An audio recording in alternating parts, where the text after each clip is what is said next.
Welcome, everybody. It's the Radiosurgery Show with Dr. Gil Lederman, MD, New York's only Harvard-trained, triple board-certified radiation oncologist who brings you the latest cancer treatment news, interviewing world-renowned cancer experts, delving into special cases, and, of course, answering your questions. I'm Rob Redstone, broadcasting from the WABC studios in the heart of New York City. And now, please welcome Dr. Lederman. Hi, it's Gil Lederman. Good morning, everybody. We hope you had a good evening and ready for a beautiful day. I'm here with John Taransky, who's my co-host. Good morning, Dr. Lederman. How are you? How are you? I'm doing well. And we welcome Coop back to the show after a week. I don't know, he was in Hawaii or something last week. He's back running the controls, and he's taking your call. And Erin is there taking your calls, and she's sitting at the switchboard, lonely, waiting for your calls. So please don't leave Erin lonely. Call her at 1-800-848-9222 if you have questions, concerns, or want to talk about cancer news or how to make your cancer life better. The week was dominated by Obama, so we're not political people here, but Obamacare is coming to the forefront, and it's a little bit like getting divorced. You find out what marriage is about. Now they're trying to implement Obamacare, and we're finding out what it's about. Right, exactly, yes. And it's a very big issue, Doc. It turned out that I think only 6 people or 12 people enrolled on the first day. It was quite a fiasco, and the computers are still not functioning. And people are seeing that it's social engineering, right? And you can like it. I have friends who like it, who think it's the greatest thing since sliced bread, something like that. That cliche. And there's other people who think that the young shouldn't be subsidizing others, that the healthy shouldn't be subsidizing the sick, and that everyone's paying more with this social engineering. Right, right. And I guess the most famous thing that came out this week was a negation of what President Obama had told the people, that if you have your insurance and you like it, you keep it. Right. Right? And if you have your doctor, you like him or her, you keep them. Sure. And now it turns out, well, almost. Almost. There's always under the fine line, yes. And now he's saying if you like your insurance and it's substandard, then it doesn't meet my criteria. So it's a little bit worrisome, and actually the approval ratings of Obama went down to the lowest level, I think, in his presidency. Wow. So a lot of people are concerned that maybe what we were told was not exactly the case. And apparently there's documents out there from 2009, 2010, knowing that many, many people would be losing their insurance. And apparently millions of people are losing their insurance or getting notices for higher premium. Yeah. So anyway, that's social engineering, and we're not a political show, but that was kind of like the forefront of medical news this week.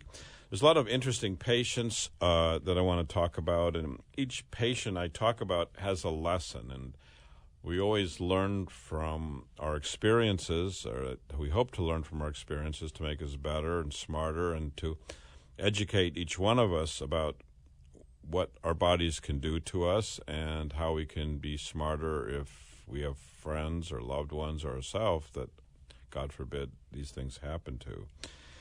So we had several interesting cases. One was a man who flew in from St. Petersburg, Russia. So a 30-year-old man who for the last 8 years has had episodes of seizures, periods when he has difficulty speaking, and hand weakness on the right side. So it suggests something on the left side of the brain. The left side of the brain is the dominant hemisphere. That's where most of our speech and thought comes from. And in fact, in 2008, he had a scan of his brain which showed a large mass in the brain. He was able to get a non-contrast, which means a scan without injection of dye, and it suggested a large abnormality, maybe even a cyst in the brain. But usually cysts don't cause harm. Usually cysts are pretty innocuous in the body. We asked for a contrast study, and instead of getting it in Russia, he flew into the United States. And came in, flew in. Did he find you over in Russia and decided to make the trip? Or? Yes, that's right. Okay. He heard about us through a friend that we treated before successfully. Okay. Came in this week. We did a contrast scan, and he had entangled blood vessels. I'll leave it like that, a disease with abnormal blood vessels in the brain that are prone to bleed. Okay. And we got the new scan, compared it to the 2008 scan, and actually this cystic lesion, this mass, is enlarged a lot. This last few months, he's had further episodes where he's had seizures and even loss of consciousness. So he desperately wants to get treated. We spoke to him about all the options, everything from no treatment to surgery to radiosurgery. No options means you just do what you're doing, which is nothing. Right. Surgery means invasion of the brain, and this is the dominant hemisphere, so there's a significant chance of harming him. Right, I would assume there's more risk. Yeah, that so type of, he's 30 years old. He could have stroke-like syndrome after the surgery, or even death. There's about a 1% death rate with open he's surgery. A young man. Yeah. He's got a business in St. Petersburg. He's a contractor, so he's making houses, and he's doing pretty well, it seems like, in his business.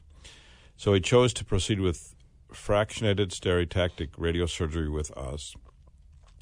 We were the first ones, and people kind of lose track of it. I don't lose track of it, but we were the first ones in New York to perform radiosurgery. Radiosurgery means we send in beams that are very precise to hit abnormalities. And now in this case, it's not cancer. It's not even a tumor. It's entangled blood vessels that are prone to bleed.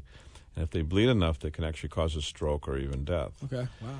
So studies have shown that the patients who have radiosurgery do much better, less episodes of bleeding, less episodes of neurologic impairment. So he had his first treatment on Thursday and is doing great. He's going to have 5 treatments total. So 1 down, 4 to go, and then he heads back to St. Petersburg, where it's getting pretty nippy. I would imagine so. Yeah, winter's come. I've been in Russia twice this past year, and the winter is pretty harsh. I can only imagine. We've been very fortunate this year. Right. Well, New York is like paradise compared to Moscow in the winter. I was there even beginning of spring at the end of March. Okay.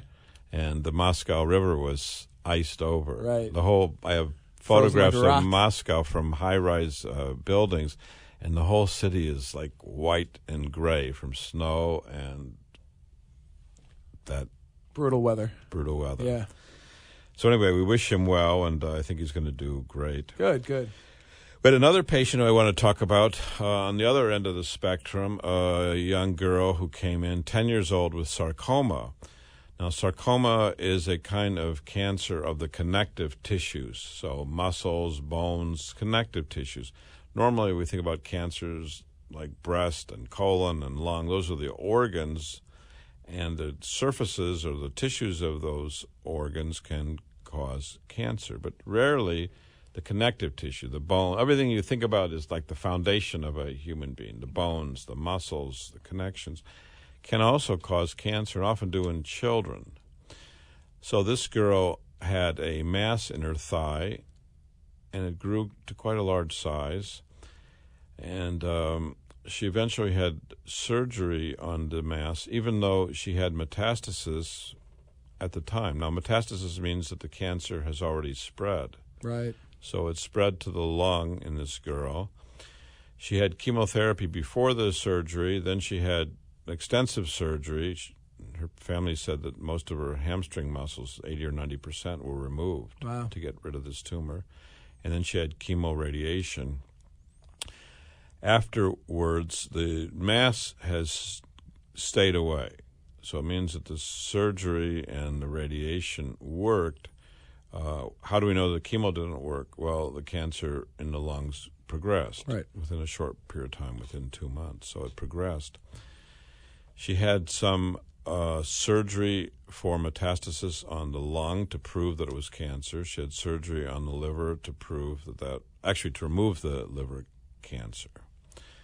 And the family was very reluctant to have a PET scan because they didn't want the child to have unnecessary radiation, which I agree. I try to avoid radiation in myself and my patients. Sure.